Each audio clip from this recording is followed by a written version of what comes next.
Et voilà 20 personnes. Et ça n'est que le début.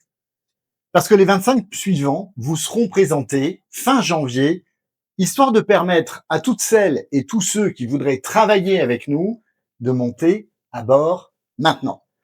Maintenant, parce qu'après, ça sera trop tard. La liste, une fois constituée, ne bougera plus. Il n'y aura ni fusion, ni modification. Nous partons ensemble et nous arriverons ensemble. Oui, je sais. Je sais, Michael. Politiquement, c'est stupide. Bon, d'accord. Tous les candidats fusionnent entre le premier et le deuxième tour d'habitude. Ben, c'est ce qu'on fait quand on veut avoir des élus en prévision de la prochaine élection. Voilà. Sauf que nous, on ne se présente pas pour avoir des postes et des places en mairie.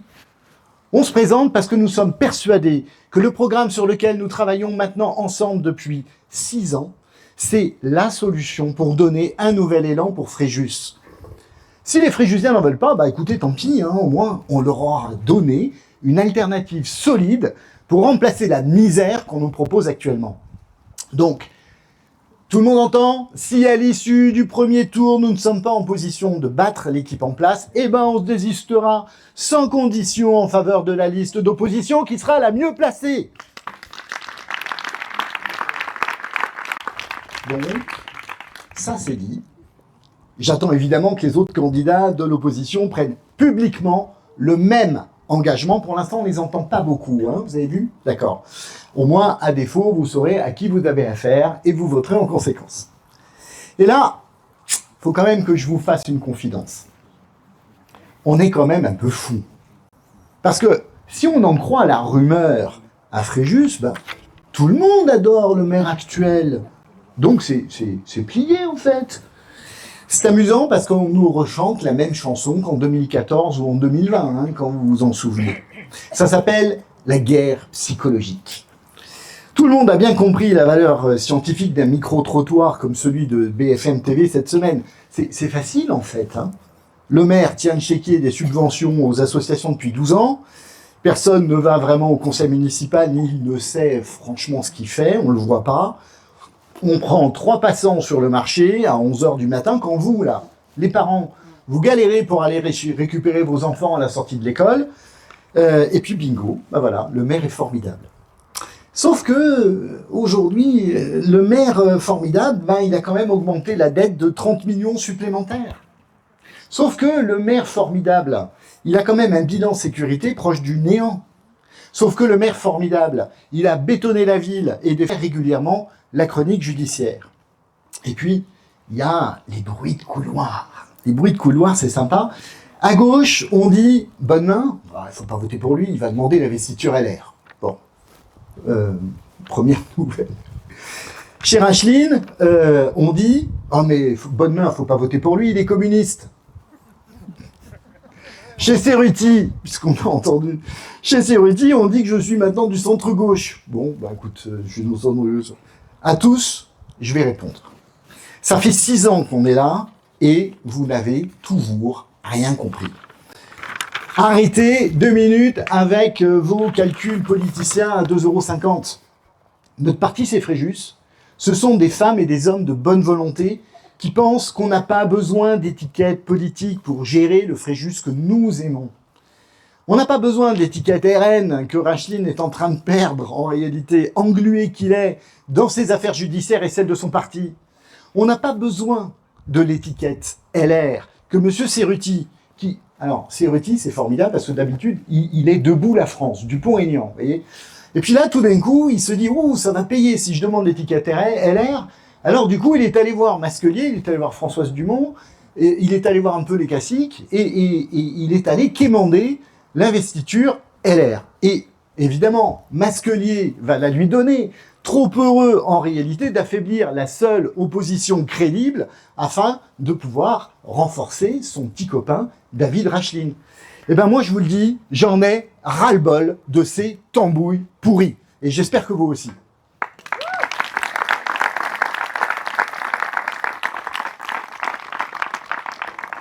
Et ne croyez pas hein, qu'être sans étiquette au-delà de la nôtre, parce que notre parti, c'est Fréjus, désolé pour les autres, c'est un parti politique.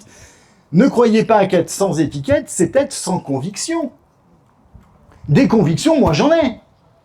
J'en ai et j'en ai jamais varié. Moi, je suis issu du parti de l'UDI, comme Benoît Pittet tout à l'heure. Ce parti qui a été fondé par Jean-Louis Borloo et par Simone Veil. Je suis libéral, je suis humaniste, je suis européen et j'en suis fier.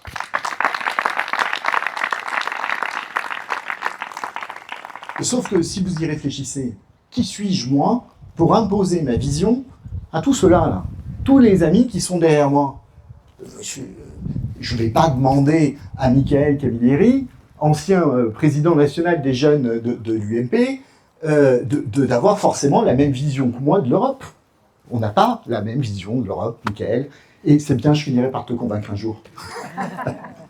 Je ne vais pas demander à Corinne Gras ou à Marie-Jo de Azevedo, t'as vu, je l'ai bien dit, super. Je ne vais pas leur demander, elles qui ont une vision plus sociale que libérale, de partager ma vision du développement économique de la ville. Mais pourtant, nous travaillons ensemble depuis 6 ans. On travaille ensemble depuis 6 ans pour mettre fin à 12 ans d'une gestion calamiteuse d'une équipe incompétente, sectaire et clientéliste.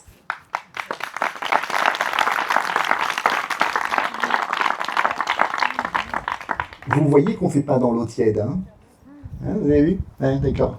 On n'est pas si timoré que ça. Tiens, un scoop pour nos amis de la presse. Il n'y a pas que Rachline qui passe en correctionnel. Hein. Moi aussi, je vais passer en correctionnel, messieurs, dames. Alors, je vous rassure, hein, pas pour des délits politico-financiers comme certains. Hein. Non, non, moi, c'est plutôt pour ce qu'on appelle un délit d'opinion, vous voyez. Monsieur Masquelier n'a pas tellement apprécié que je dénonce sa dérive extrême droitière, il prétend que je l'aurais injurié publiquement. Donc on verra bien ce qu'en pensent les juges nîmois, parce que comme c'est un grand courageux, évidemment, il m'a fait citer à Nîmes et pas à Draguignan pour éviter toute publicité. Rassurez-vous, la publicité, vous l'aurez parce que je vous dirai ce qui se passe. Enfin bon, revenons à l'essentiel, si vous voulez bien. Oui, cette équipe sortante est incompétente. Il suffit de rappeler les 3 rapports de la Chambre régionale des comptes de cette année, son incapacité à sortir le budget 2025 et ses fiascos à répétition lors de la saison estivale. Oui, cette équipe sortante est sectaire. Regardez une seule fois le conseil municipal et vous comprendrez comment on coupe les micros, comment on empêche tout dialogue, comment on empêche en réalité la démocratie de proximité de fonctionner. Oui, cette équipe sortante est clientéliste. Le budget 2025 alloué aux associations, mes amis, est passé de 5 à 9 millions d'euros cette année. Et le tout grâce à un emprunt supplémentaire de 14 millions d'euros qui va encore améliorer l'état de la dette à Fréjus. C'est ça, la politique de M. Rachline et de ses amis. Vous voulez de ça? Vous voulez encore? Non, vous en voulez plus. Bon. Et je vous ai même pas parlé de la salle à destination de l'association L'Âge d'Or, que je salue, bien évidemment. Ça coûte 3,2 millions la comédie. Pour les votants de Fréjus-Plinges. Je ne vous ai pas parlé non plus de la salle pour les adhérents de Loisirs et Partage. Adhérents que je salue, bien évidemment. 1,9 million. Pour les votants de la Tour de Mar, que Rachline et ses amis viennent d'ajouter aux dépenses de la ville au conseil municipal de jeudi dernier. C'est ça la réalité, hein. En fait, comme le mauvais élève du fond de la classe, Rachline a encore attendu que le prof et le surgé, c'est-à-dire en clair la Chambre régionale des comptes et le préfet, aient le dos tourné pour remettre au budget des dépenses non financées qu'on lui avait fait enlever. C'est ça la réalité de l'administration Rachline. Ah, j'oubliais encore l'opération main basse sur Port-Fréjus où l'équipe sortante a coulé le chantier naval, mettant 21 salariés au chômage. Alors, messieurs, dames, moi je vous pose la question, on garde les mêmes ou on change d'équipe? On change d'équipe, évidemment. Oui, mais encore une fois, évidemment, pas pour faire la même chose. Nous voulons donner un nouvel élan pour Fréjus. Comment on fait? D'abord, et j'ai bien entendu vos réponses tout à l'heure, elles sont très intéressantes, mais je vais rester quand même sur le plan que je voulais vous dire. D'abord, la première des choses, me semble-t-il, c'est de réduire l'endettement de la ville. Alors oui, la première des choses à faire, vous l'avez dit tout à l'heure, c'est un audit financier par un cabinet extérieur et totalement indépendant, de manière à ce que tous les Fréjusiens viennent se rendre compte de la réalité, de la misère dans laquelle ils nous ont plongés. Mais au-delà de ça, et sans qu'on ait la prétention d'éliminer la dette, 154 millions d'euros aujourd'hui, on ne va pas l'éliminer, on va la réduire. On va la réduire comment ? Eh bien d'abord en arrêtant de dépenser à tort et à travers sur des projets inutiles, comme l'hôtel de luxe sur la base, l'école de la Baume, tout ça, ça s'arrête. Le parking souterrain en zone submersion marine à Fréjus-Plage, ça s'arrête. Pour info, le parking, là, ça nous a coûté 580 000 euros hein, de frais d'études uniquement. Comme quoi, il y a certaines personnes qui, elles, en profitent bien. Pour le seul exercice 2024. On va diminuer les dépenses, et puis surtout, on va augmenter les recettes. On va augmenter les recettes non pas en augmentant les impôts. Ça, c'est ce à quoi Rachline est en train de réfléchir. Je vous le dis, il va dire le contraire pendant la campagne électorale. C'est un mensonge. Sur la trajectoire qui est la sienne, il n'a pas le choix. Il ne peut faire que augmenter les impôts. Ben, nous, on va faire autrement. On va retrouver des recettes en recherchant des parts de marché nouvelles sur un tourisme annuel et non plus saisonnier, et grâce aux nouvelles entreprises que nous allons installer sur la zone du Zoo Capitou, au lieu de laisser s'installer un stade de foot, comme le veut M. Rachline et ses amis.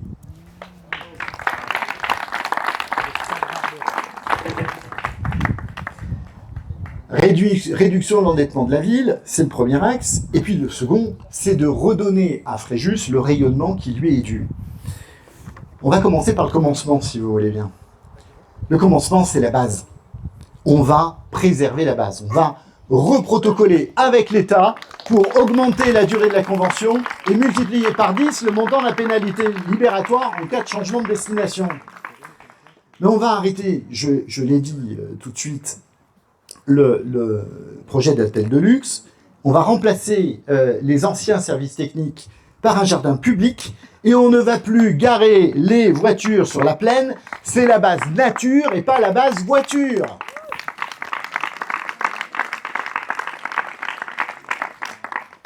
La base, c'est dit, mais on va poursuivre avec le musée archéologique. Ah, ça y est, bonne main qui va nous reparler des Romains. Allez. Pourquoi est-ce que je vous parle du musée archéologique ? Parce que nous n'avons pas le droit de passer à côté. Le musée archéologique, c'est 120 à 150 000 visiteurs supplémentaires par an. C'est ça la réalité des choses. Et donc, quand vous prenez les chiffres nationaux de l'investissement dans la culture, 1 euro investi dans la culture, c'est 2 euros de recettes. C'est ça la réalité des chiffres. Tout le monde l'a compris, tout le monde, sauf Rachline et ses amis, parce qu'en réalité, la culture, hein, vous l'avez compris. Donc, c'est ce tourisme culturel qu'il nous faut exploiter pour sortir de la saisonnalité. Et en attendant la construction du musée, parce que ça va prendre du temps, on va lancer une fouille ouverte au public sur le quartier du Clos de la Tour et on va animer le terrain avec nos associations de reconstitueurs. On continue encore avec les animations parce que nous allons développer dans tous les quartiers grâce aux associations municipales. Et là, vous verrez que les subventions seront bien employées parce que du coup, en plaçant ces subventions sur les associations, on va leur demander de nous donner un peu de leur temps. Un peu de leur temps pour animer tous les quartiers de la ville, pas seulement le centre, tous les quartiers. Fréjus-Plage, Saint-Égulphe, la Tour de Mar, bref, tous vont bénéficier à tour de rôle de l'implication de notre tissu associatif. On va compter sur nos propres forces pour arriver à redonner cet élan, pour arriver à relancer la ville de Fréjus. Et pour finir, on va redéfinir les missions de l'Office du tourisme. T'es d'accord, Pascal ? Parfait. Pour rediriger la communication vers nos voisins des Alpes-Maritimes et des Bouches-du-Rhône, notre objectif, c'est simple. C'est que Fréjus devienne la destination préférée de nos voisins toute l'année. Et c'est comme ça que tout le monde va pouvoir avoir des commerces qui vont travailler, avoir des gens qui pourront se loger, avoir des gens qui vont enfin pouvoir bénéficier et vivre correctement dans le Fréjus que nous aimons.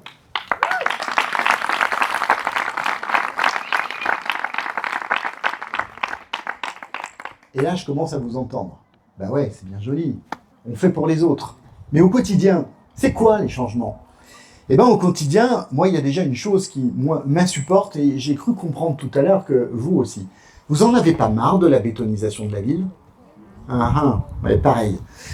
La bétonisation, c'est la conséquence du PLU de 2019, conçu, pensé, réalisé par Richard Serre.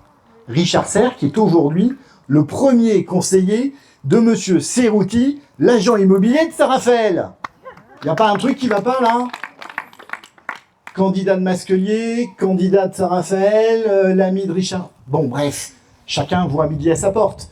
Mais, bref, allez, on oublie M. Cerruti. Nous, on pense sur la bétonisation qu'il est temps de faire une pause.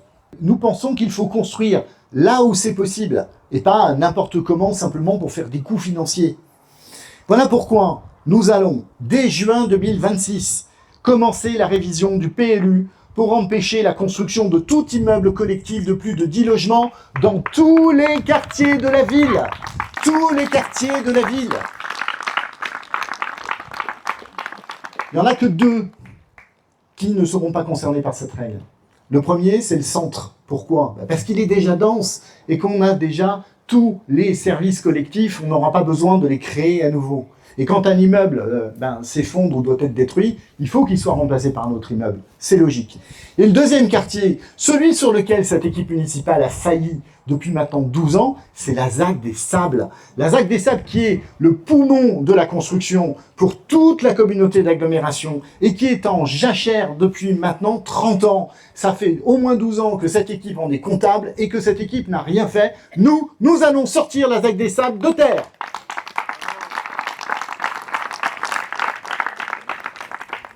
Et pour lutter contre les embouteillages que vous subissez tous les jours, nous allons mettre enfin en place les parkings relais, sujet sur lequel l'actuelle majorité n'a strictement rien fait avec Estérel Côte d'Azur depuis 6 ans. Je vous en parle en connaissance de cause, je siège à la commission mobilité de la communauté d'agglomération. Et puis, parce qu'il faut des parkings relais, il faut bien ramener les gens à l'intérieur de leurs préoccupations, de leur centre d'intérêt.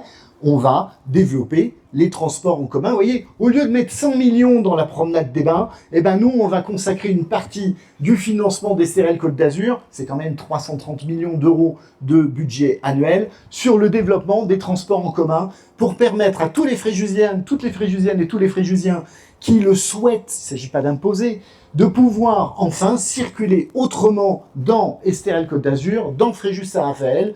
Voilà. Ça, c'est un axe qui est extrêmement important. Un petit mot, si vous me le permettez, juste pour nos amis de Saint-Égulphe. Vous êtes là? Levez la main, ceux de Saint-Égulphe. Vous êtes encore là, super impeccable. Écoutez-moi bien, Saint-Égulphe. Racheline et Masquelier n'en veulent pas. Mais moi, je vous assure que, arrivant en mairie en avril 2026, nous allons développer immédiatement la ligne de bateau-bus. Et ce, avant les travaux du pont de la Galiote. Parce qu'il n'est pas question une seconde que pendant plus d'1 an, vous restiez séparés de la ville-centre. Fréjus, c'est Saint-Égulphe. Saint-Égulphe, c'est Fréjus. On n'a pas le droit de couper le cordon ombilical comme le font ces gens et comme veulent le faire ces gens parce qu'ils ne travaillent pas, parce qu'ils n'ont jamais travaillé pour vous en réalité. La seule chose qu'ils fassent, c'est dire « c'est pas ma faute, c'est la faute au département » ou « c'est pas ma faute, c'est la faute à l'État » ou « c'est pas ma faute, c'est la faute à pas de chance ». Eh ben non, ça marche pas. Nous, on travaillera et nous, on mettra en place ce bateau-bus.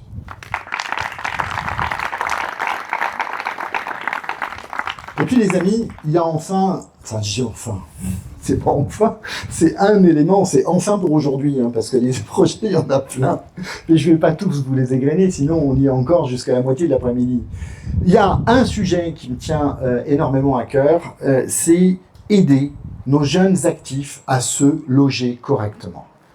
Moi, je suis effaré et ça me peine d'entendre qu'aujourd'hui, des gens qui ont une trentaine d'années, qui travaillent dur, ne peuvent pas se loger correctement dans Fréjus parce que c'est trop cher, parce qu'ils n'ont pas les garanties nécessaires pour pouvoir louer, parce qu'ils ne peuvent pas accéder à la propriété immobilière.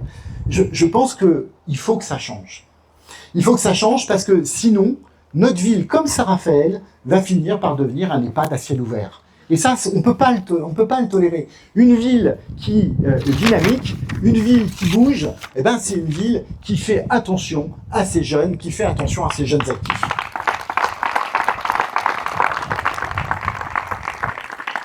Alors, il y a des systèmes qui existent avec la CAF, etc. Vous les connaissez, je vais pas faire l'inventaire à l'après-vert. Il y a un système qui est très peu utilisé, qui est en fait une garantie de loyer qui est dispensée par la région. C'est 1 500 € par an, sous certaines conditions, etc.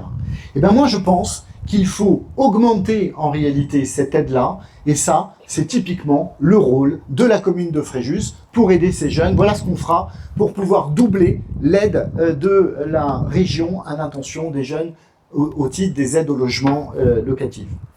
Et puis, on va aider nos jeunes à accéder à la propriété, notamment pour redynamiser le centre. Et allez, après les Romains, le centre. Baudouin, c'est vraiment le candidat du centre, hein, en fait. Ça me fait rire. Pourquoi est-ce que je vous parle du centre?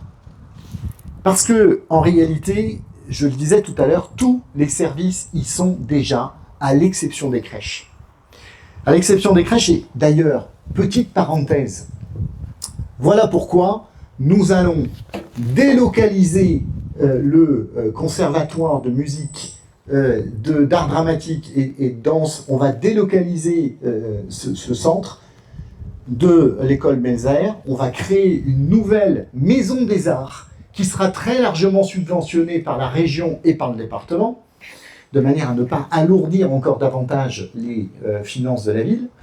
Et nous allons pouvoir récupérer l'école Melzer pour lui redonner sa destination première. Tous les anciens, là, vous avez connu, vous, l'école maternelle qui était dans cette école-là, n'est-ce pas? Eh bien, on va réutiliser ce périmètre pour y placer les crèches à l'intention des personnes qui habiteront le centre et des personnes qui seront dans les quartiers juste à côté, qui pourront se garer tout de suite sur le parking de la place Vernet, déposer les enfants et les reprendre le soir. Voilà quelque chose de concret, de pratique, pour que les gens puissent retrouver le chemin de ce centre. Pourquoi est-ce que je vous parle du centre en permanence? Mais tout simplement parce que c'est en repeuplant ce centre d'habitants solvables que nous attirerons les commerces, que nous attirerons les visiteurs, que nous attirerons ainsi tous ces gens qui font battre le cœur de notre ville à l'unisson des battements des cloches de notre cathédrale. Voilà le nouvel élan pour Fréjus qu'on vous propose, messieurs, dames. Voilà ce que nous voulons pour notre parc lycée Fréjus. Voilà ce que nous voulons pour mars 2026.